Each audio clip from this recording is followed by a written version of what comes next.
Road side మాట్లాడేది చేస్తూ ఉన్నారు. అయితే మేము ఇలాగే కూర్చొని మాత్రం రెడీ లేదు. ఇది మాత్రం గుర్తుపెట్టుకోండి. మీరు ఇంకా కాదు గవర్నమెంట్ హాస్పిటల్ ఆఫ్ పెనుకొండ నుంచి తెప్పించుకోలేదంట. Already it is referred from government hospital. మీరు తీసుకోండి. నేను ఇప్పుడు చెప్తున్నాను కదా, దయచేసి తీసుకోండి. మీరు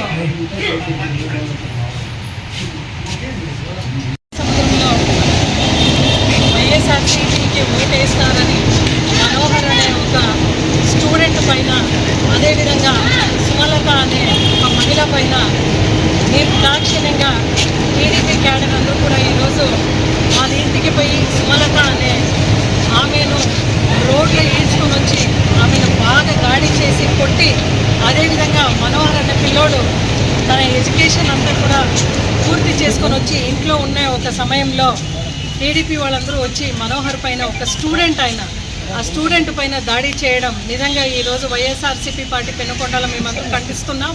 గతంలో కూడా ఇదే కంచి సముద్రంలో నా ఎస్సీ సోదరి పైన దాడి జరిగితే ఆ దాడి జరిగి ఇంకా 10 రోజులైంది. ఇప్పుడు బీసీల పైన దాడి చేస్తున్నారు. అంటే నిర్దాక్షిణ్యంగా ఇన్ని లోపల పోయి కొడుతున్నారు. ఎందుకమ్మా ఎందుకు ఇట్లా కొడుతున్నారు? మేమేం పాపం చేశామంటే, మీరు ఆ రోజు వైఎస్ఆర్సీపీకి ఓటేసినారు కదా, అదే మీరు చేసే పాపం అని చెప్పేసి ఈరోజు సుమలత అనే ఆడామేని మళ్ళా మనోహర్ అనే స్టూడెంట్ని కొడుతున్నారు. పెనుగొండ ప్రజలందరూ కూడా ఇది గమనించాలి. ఎందుకంటే బీసీ సంక్షేమ మంత్రిగా సవితమ్మ ఇక్కడ ఉంది. బీసీల పైన దాడి జరుగుతుంది, కుర్మోళ్ల పైన దాడి జరిగింది ఈరోజు కంచి సముద్రంలో.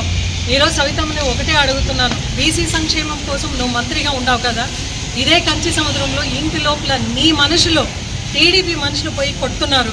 దీనిపైన అసలు పోలీస్ స్టేషన్కి పోతే పోలీస్ స్టేషన్లో కూడా స్పందించుకోకుండా కేసు కట్టలేదు. వాళ్ళందరూ కూడా ఈరోజు మంత్రి ఇలాఖాలో ఆమె డైరెక్షన్స్ పైన పోలీసులు కూడా ఆమె మాట వినడం నిజంగా చాలా దురదృష్టకరం. ఎందుకంటే ఈ భారతదేశం పెద్ద ప్రజాస్వామ్యంకు చెందిన దేశం. ఇటువంటి ఒక దేశంలో మనకు ఒక కేసు పెట్టేక కూడా స్వతంత్రం లేదు అంటే నిజంగా ఇది it is a black day in democracy అని మీ అందరూ కూడా సవినయంగా తెలియజేసుకుంటున్నాను. పోలీస్ వాళ్ళందరికీ కూడా చెప్తున్నాం, నిన్న జరిగిన సంఘటన అప్పుడే Penukonda government hospital to Hindupur government హాస్పిటల్కి రెఫర్ చేశారు. ఇంతవరకు కూడా ఎన్విసి రిపోర్టు కూడా నాకు అందలేదు అని ఎస్ఐ గారు చెప్తున్నారు.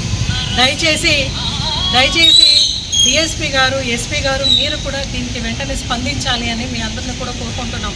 ఎందుకంటే పెనుకొండలో అయితే ఈరోజు మేము చూస్తున్నాం, నో లా అండ్ ఆర్డర్ ఏది లేదు. ఎవరు ఎక్కడ పోయి దాడి చేసి ఎవరు ఎక్కడైనా కొట్టచ్చు.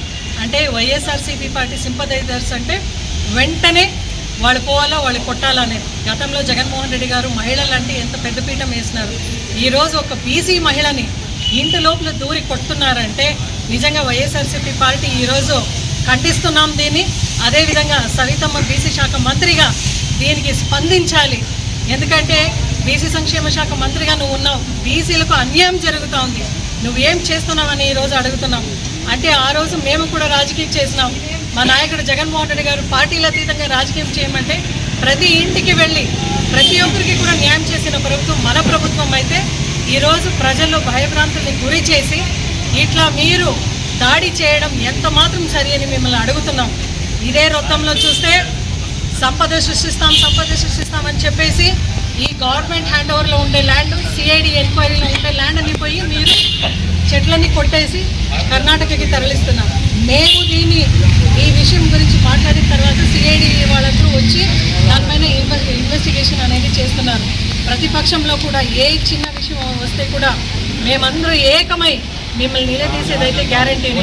దయచేసి ఇప్పటికైనా పోలీస్ డిపార్ట్మెంట్ వాళ్ళు కన్ను తెరిచి దీనిపైన కేసు కట్టకపోతే ఎంతటికైనా, ఎంత పెద్ద పోరాటంకైనా మేము రెడీగా ఉన్నామని మిమ్మల్ని హెచ్చరిస్తున్నామని సవినయంగా కోరుకుంటున్నాం.